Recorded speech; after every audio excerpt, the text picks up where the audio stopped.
बीते 2 दिनों से हुई बहस को लेकर उनका दावा है कि विपक्ष के लोगों ने भारतीय जनता पार्टी के लोगों की धज्जियां उड़ा दी, जबकि पूरे देश ने अपनी आंखों से देखा है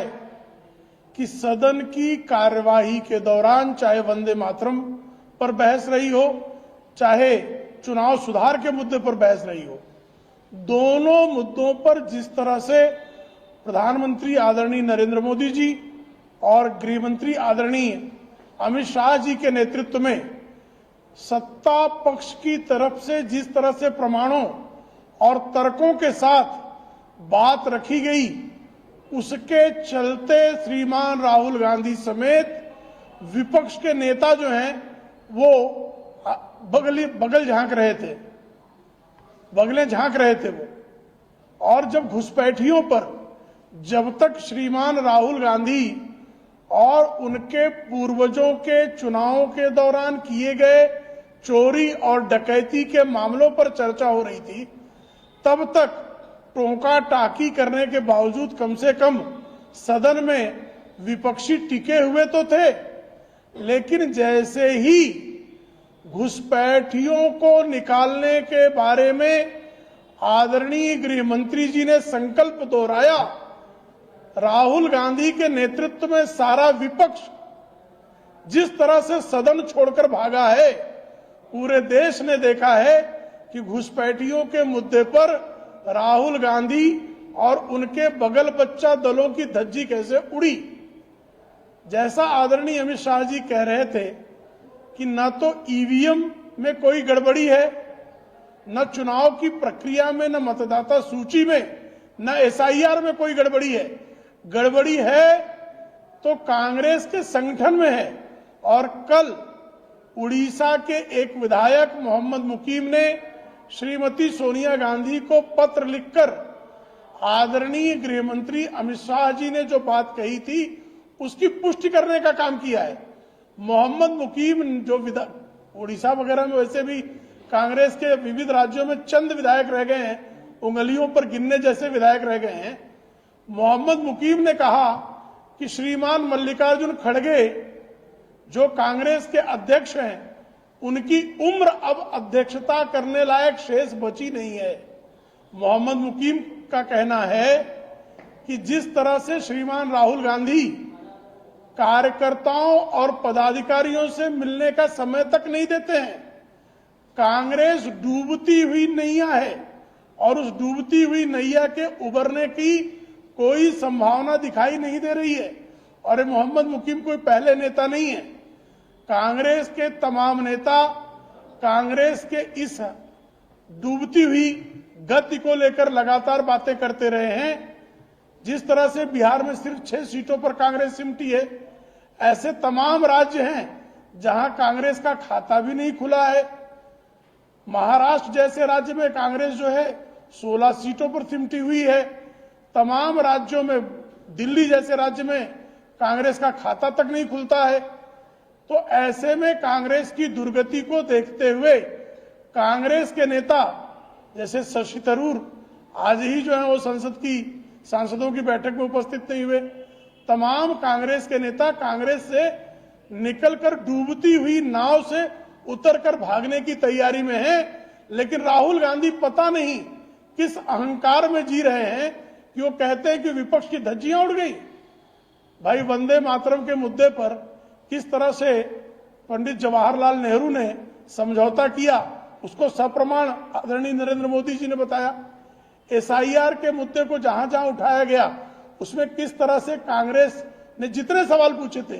हर सवाल का ठोस, सप्रमाण और तार्किक जवाब आदरणीय अमित शाह जी ने दिया। एक भी जवाब पर दूसरा प्रश्न नया उपस्थित करने की स्थिति कांग्रेस की नहीं रही है। लेकिन वही है कि कुछ ना कुछ तो कहना है, कहने के लिए जो मुंह में आए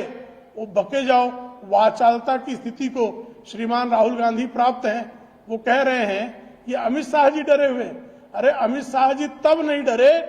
जब पूरी केंद्र की सरकार, जब संयुक्त प्रगतिशील गठबंधन की सरकार थी और संपर्क सरकार सुबह शाम गुजरात के मुख्यमंत्री आदरणीय नरेंद्र मोदी जी और गृह राज्य मंत्री आदरणीय अमित शाह जी को झूठे मामलों में फंसाने के लिए दिन रात चालें चलती थी, तब भी अमित शाह जी जो हैं न डरे न झुके और जिस साहस के साथ मुकाबला किया उसी का परिणाम था कि कालांतर में इशरत जहां के मामले में स्वयं अदालत को कहना पड़ा कि पूरी तरह से फर्जीवाड़ा गढ़ के आदरणीय अमित शाह जी को फंसाने का प्रयास किया गया था। तो श्रीमान राहुल गांधी, डर आपको लगता है और आपने स्वयं कबूल किया है कि जब श्रीमती सोनिया गांधी का नाम राष्ट्रीय अध्यक्ष के लिए हुआ तो बेटा बेटी दोनों जो हैं वो डरे हुए थे कि इनको राष्ट्रीय अध्यक्ष बना देंगे, पता नहीं क्या होगा। तो डर आपको लगता है और आप जो हैं चुनाव के दौरान भी जिस तरह से गायब हो जाते हैं, संसद के दौरान जिस तरह से विदेश के दौरे करने लगते हैं, जिस तरह से मुद्दों पर आपकी टिकने की स्थिति नहीं है, वो पूरा देश जानता है। और जो राहुल गांधी की दशा है, उसी दशा को जिस तरह से सुश्री ममता बनर्जी के राज में आप सबने देखा कि वहां शाहजहां शेख संदेश खाली मामले का जो खलनायक है, उस खलनायक ने फिल्मी स्टाइल में संदेश खाली मामले के गवाह भोला घोष पर जिस तरह से उनके परिवार पर प्राण घातक हमला किया और उस हमले में जो है एक्सीडेंट के नाम पर जिस तरह से हमला हुआ उसमें भोला घोष का पुत्र और उनका ड्राइवर मारा गया, लेकिन उस मामले में अभी तक जिस गाड़ी से हमला किया गया उसके रजिस्ट्रेशन की मियाद समाप्त हो चुकी थी और उसके ड्राइवर को अभी तक ममता बनर्जी की पुलिस ढूंढ नहीं पाई है। तो उनके राज्य में गवाहों पर जिस तरह से हमले हो रहे हैं, कानून एवं प्रशासन की स्थिति जिस तरह से बिगड़ी हुई है, वो पूरा देश भली भांति देख रहा है कि ममता बनर्जी के राज में ना तो विपक्षी सुरक्षित हैं, ना ममता बनर्जी जिन अपराधियों को पालती हैं उन अपराधियों के खिलाफ गवाही देने वाले गवाह भी सुरक्षित नहीं है। तो ऐसे में जो है कानून का राज वहां नहीं है, बल्कि ममता बनर्जी ने वहां अपराध का राज कायम करने का काम किया है। और ये दशा यही ममता बनर्जी की यही कर्नाटक में होता है कि कर्नाटक की जेल में जो है वो आतंकवादी विशेष सेवा प्राप्त होते हैं, उनको लग्जरी सेल खोल कर दिया हुआ है। तो कांग्रेस और उसके बगल बच्चा दलों के शासित राज्यों में जिस तरह का कुशासन चल रहा है उसको देखकर वहां की जनता ऊब जाती है और उनकी सरकार को जो है अपदस्थ कर देती है। और भारतीय जनता पार्टी और एनडीए की जहां जहां सरकारें हैं वहां एंटी इनकम्बेंसी होने की बजाय प्रो इनकम्बेंसी होती है और बार बार की हार के बाद ये कांग्रेसी लगातार वो मतदान की प्रक्रिया को दोष ठहरा देते हैं, ईवीएम को दोष देते हैं, एसआईआर को दोष देते हैं, क्योंकि बारंबार हारने वाले राहुल गांधी और उनके साथियों को दोष देने का उनमें दम नहीं है। कोई प्रश्न है? सर, कल पश्चिम बंगाल में एसआईआर का फॉर्म भरने का अंतिम दिन, ममता बनर्जी के अंतिम चुनाव में एसआईआर पूरे कैंपेन के दौरान उन्होंने कहा कि वो एसआईआर का फॉर्म ना भरेगी, ना बंगाल में किसी को भरने देंगे, जो इनोमिनेशन का फॉर्म था, जो इलेक्शन कमीशन को सबमिट करना, लेकिन अंतिम क्षणों में उन्होंने एसआईआर का इनोमिनेशन का फॉर्म भरा। यही है उनका, जो कहती है उसको उल्टा काम करती है। ममता बनर्जी का ये जो दोहरा मानदंड है वो स्वयं अपने चरित्र की कमियों को उजागर करने पर आमादा है। संसद भवन में पारदर्शिता की कमी दिखती है, ये बात बार बार विपक्ष उठाता, जैसा आपने अभी भी कहा। क्या आप इस चीज को स्वीकार करते हैं कि सरकार जवाब देने से बचती है? संसद भवन कई ऐसे मुद्दे देखने को मिले हैं जिन पर विपक्ष ये दावा करती हुई नजर आई है कि हमें जवाब नहीं दिया जाता है और इसी वजह से वो वॉकआउट करता है। संसद भवन पूरा पारदर्शी, आप तो देख रहे हैं, लाइव टेलीकास्ट हो रहा है, तो उसमें अपारदर्शिता का प्रश्न ही नहीं पैदा होता है।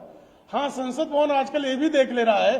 कि सदन में किस तरह से ई सिगरेट पीने लोग चले आ रहे हैं, किस तरह से संसद भवन के परिसर में टीएमसी के सांसद सिगरेट पीते हुए पाए जाते हैं, यह भी सदन ने देखा। और इस देश के लोगों ने यह भी देखा कि कांग्रेस की एक नेत्री रेणुका चौधरी कुत्ता लेके चली आती है और राहुल गांधी उस कुत्ता डिबेट में शामिल हो जाते हैं।